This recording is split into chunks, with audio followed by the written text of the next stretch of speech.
At the end of December, as the world slowed down a little bit, sort of, I decided that 2024 was going to be a good year. That was my resolution. By hook or by crook, I decided I was going to ensure joy and goodness in the coming year. After the trauma of this past fall, I was resolute, kinahara, that I could will into existence a better future and a world in which I want to live. 4 weeks into the secular year, I'm still committed to the project. But let's face it, this is not easy.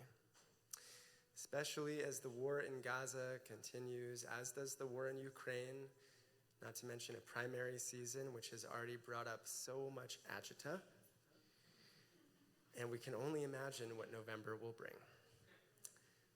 That wasn't exactly a laugh line, but I feel it too.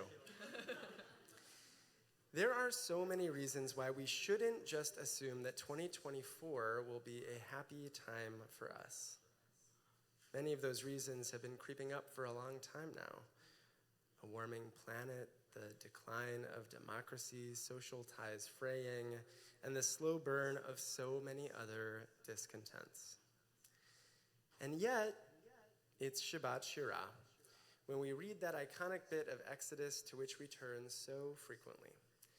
The Israelites standing on parted shores, brace for their freedom, singing of their redemption. This week we read that song, the poetry of people who had been freed after centuries of enslavement.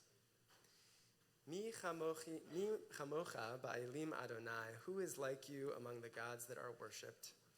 Mi kamocha nedar b'kodesh, nora tehilot osefela, who is like you, majestic in holiness, awesome in glory, making wonders. Reading these words against a backdrop that sometimes feels less than liberatory, the text may be more of an aspiration, praising awesomeness when there is so much awfulness all around us. But still, we are commanded to do so.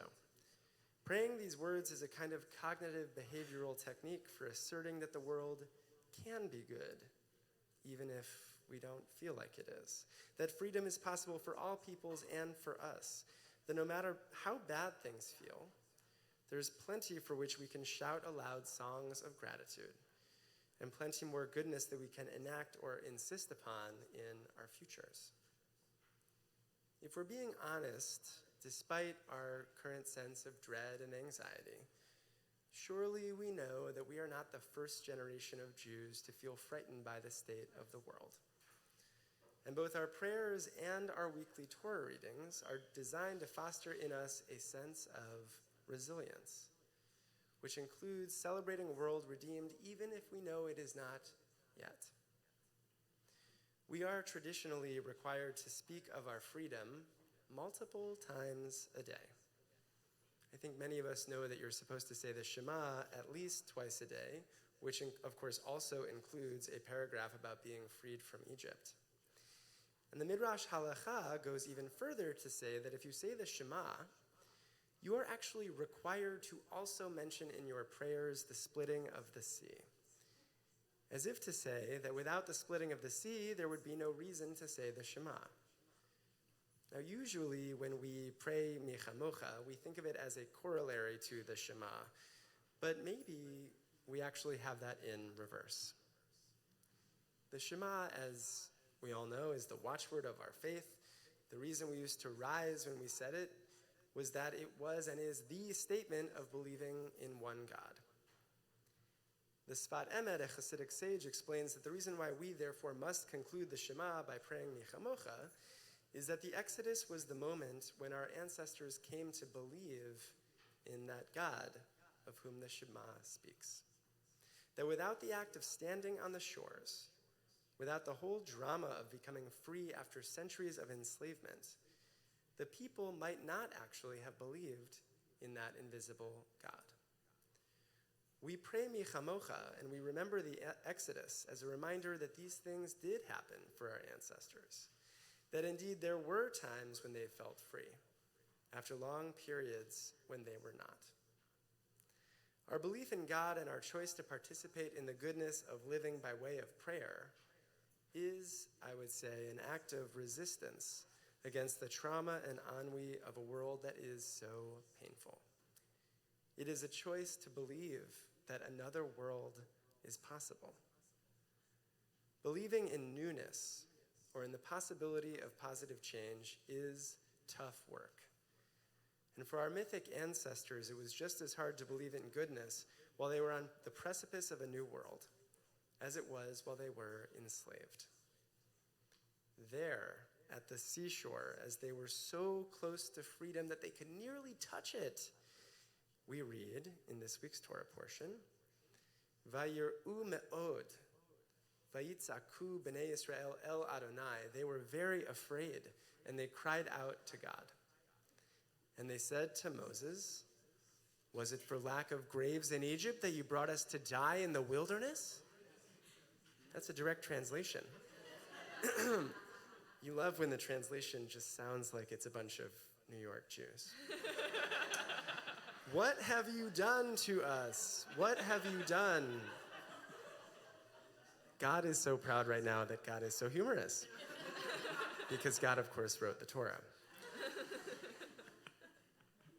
What have you done to us by taking us out of Egypt? At which point Moses replies, Al tira'u, do not fear. Hit yatzvu ur'u et Yeshuat Adonai. Stand yourselves up and witness the deliverance of God. This is, of course, easier said than done. But as Moses addresses the people, he says, Hit yatzvu, stand yourselves up.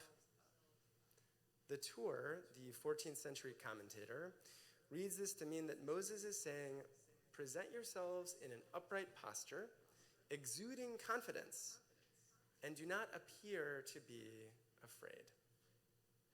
Fake it till you make it, he tells them.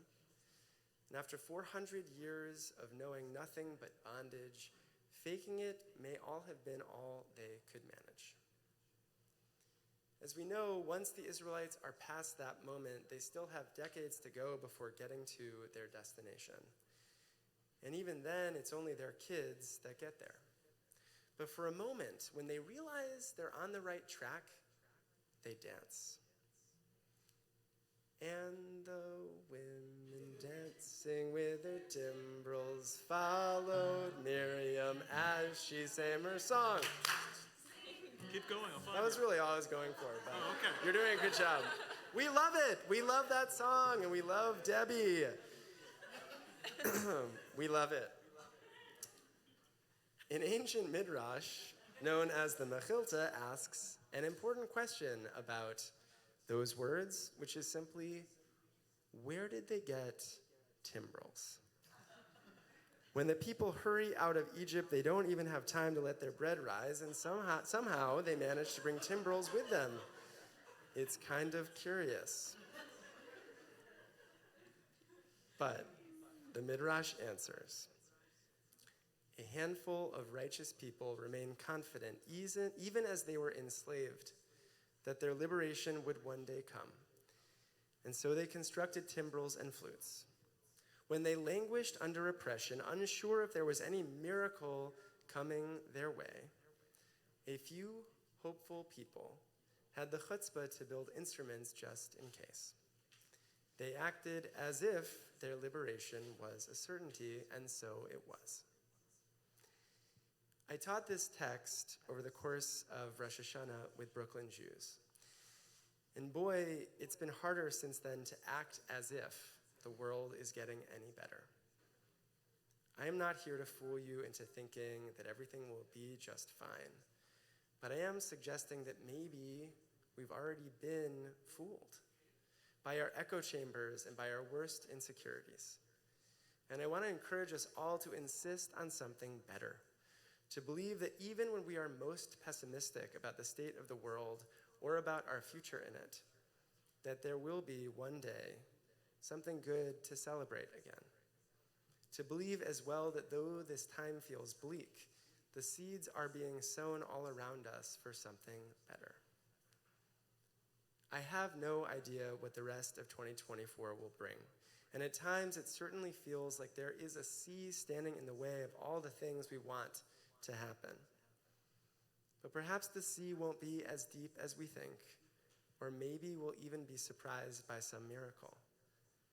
At the very least, as we strive to locate ourselves and our wishes amidst ongoing trauma, we should consider making our own timbrels and flutes, anticipating a day when we will dance.